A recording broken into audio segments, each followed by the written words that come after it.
Well, I think one of the things that happens here is that people come from all over the place and respond to this invitation. There is a threshold you have to cross. The threshold is the 2.5 miles of water that separates Bowen Island from the mainland over a part of what's called Howe Sound or Atalkatsun. So I think people show up here with a curiosity about what it is. They might have heard some stuff about what we do in the art of hosting and participatory leadership and large group process facilitation and so on. But what happens is that they come here and connect, I think, to their own humanity and to human ways of being together, more human ways of being together. And they don't just sit and learn it, they participate in it and they create it.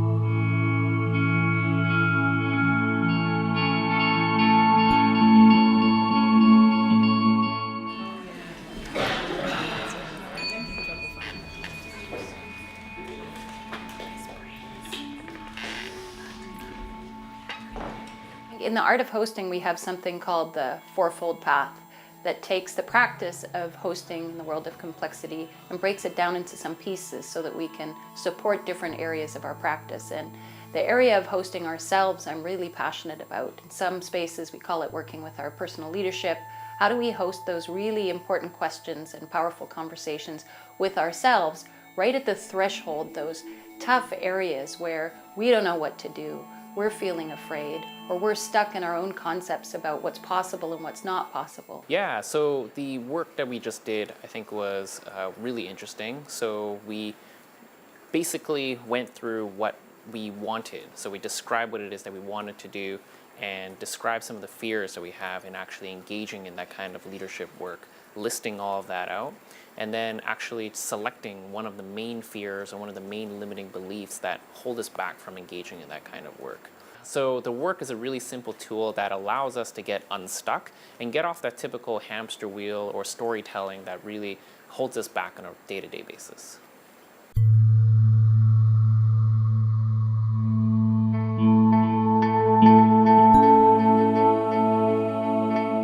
Well, it's an art. You don't just come to a 3-day workshop, learn how to do it and go away. I talk about my sort of highest intention for learners coming to an art of hosting is that we're developing practitioners. People may see themselves as facilitators or leaders. They may see themselves as people with lots of experience using these kinds of methods and so on. But I think what the art of hosting offers is a real legitimizing of their practice as an artistic practice. And so we try and use artisanal ways of knowing. So that means creating the conditions where people can practice, where they can try things out, where they can learn new technique, where they can refine that technique with others. We just conducted a World Cafe, and the question that we were asked for the first round is, what implications does the chaotic path have for you or for your work? And that connected to that is this element of power. And so what happens when we look at the cross-section of those of us who are leaning into recognizing the value of the chaotic path and walking in the world in that way, knowing that we then have to become sort of torchbearers or educators in this way of being, in this way of walking, and how that intersects with power and privilege and the dynamics of power in the rest of the worlds, in the realms that we operate in. One of the things that's happening is people are remembering some skills and some orientations. So, we're advertising that we're going to teach a few good things, and these are things you can take home with you and do and use and start right away. Most of the time, I feel like we are inviting people to remember something that they already know. Society or organizational patterns and such often strip that away from us. We've just got habits where we've forgotten some of the more lasting or wisdom and or practices that are in most of us. So I often think that we're inviting people to remember some stuff that they already know. And when they do that, when they're given permission to remember, or just enough of an invitation to remember, they come alive. And that's a beautiful thing. Yeah, so I've been learning here about a method called the 2 loops model, which is about taking social innovation to scale using emergence techniques. And on these two loops, I kind of find myself in a stewardship position, serving a strong institution with existing programs that we want to see exist into perpetuity. It's not so much about abandoning those methods, developments, and programs that have made us strong, but rather about cultivating a sense of spaciousness that is generous with others who have the courage and the creativity to move forward on new things.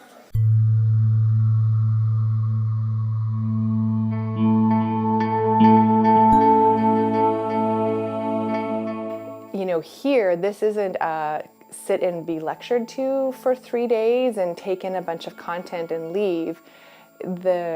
We bake participation into this whole experience. So creating hosting opportunities for people to be able to say, like, I want to try that out. I want to offer a gift in a whole room full of people. I want to try out hosting. I want to think about how to design. I want to tend to the space.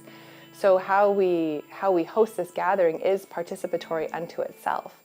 Hosting anything, especially in a group that is new to you, is pretty terrifying on the one hand, and also really great practice on the other hand. So I was grateful for that. So one of the principles of open space is that whatever happens is the only thing that can happen.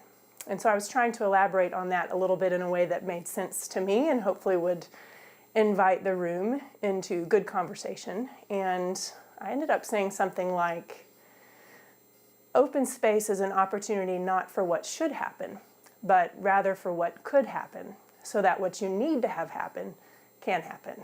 Yeah, so we just did an open space technology group, and my discussion was on how to bring the body into work. And so some of the things that we talked about, we started with discussion about the body and our interest in the body and our interest in the question, and then we went and did a walk because we were commenting on how ironic it was that we were all sitting around a table talking about how important it is to move our bodies, and then I did a little dance lesson.